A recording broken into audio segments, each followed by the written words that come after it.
Hello, this is Srishti and I'm a research intern at Root Indian History. The following piece, which is about Indrajit, a lesser known and a very interesting character of Ramayan, son of Ravan and Mandodari, is narrated by me and it is written by a research intern at Root Indian History, Jisa and Thomas.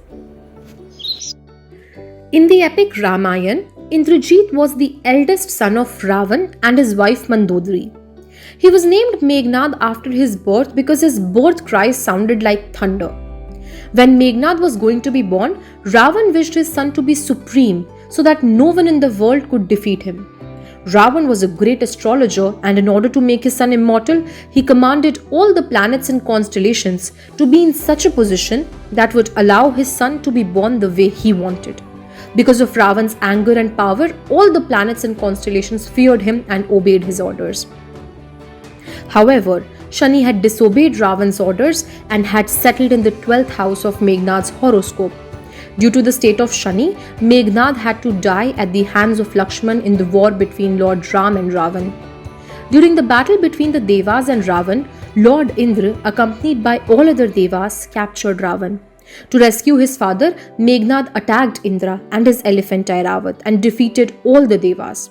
He then tied Indra and brought him to Ravan in Lanka and decided to kill Indra along with his father, Ravan. However, Lord Brahma intervened and asked Meghnad to free Indra, who then obliged. He was granted a chance to ask for a boon from Brahma. Meghnad asked for immortality, but Brahma told him that absolute immortality is against the law of nature. Instead, he was then granted another boon that after the completion of the yagna of his native goddess, Pratyangara would be completed. He would get a celestial chariot, mounting on which no enemy could kill him in war. But Brahma also cautioned him that whosoever would destroy this yagna would also kill him. Brahma was highly impressed by Meghnad's valor in this war and gave him the name Indrajit. It is also believed that Meghnad was granted another boon by Brahma, in which it was promised to him that he would only be killed by a common man who hadn't had slept for 14 years continuously. On the third day of the battle, when Indrajit came to know Lakshman had survived with the help of the magical herb Sanjeevani, he went to his native deity's secret temple to perform the yagna that would make him the invulnerable warrior. But this yagna was destroyed by Lakshman. He vowed to kill his uncle Vibhishan along with Lakshman once and for all, letting loose the Yama Astram which he had been conserving for punishing Vibhishan's perceived treason. However, Lakshman protected Vibhishan by countering the Yama Astra. Indrajit soon realized that Lakshman was not an ordinary human and had met the criteria to defeat Indrajit, that is, blunder the yagna and not sleep for 14 years. Indrajit fled from the battlefield and returned to Ravan, proposing that his father make peace with Ram.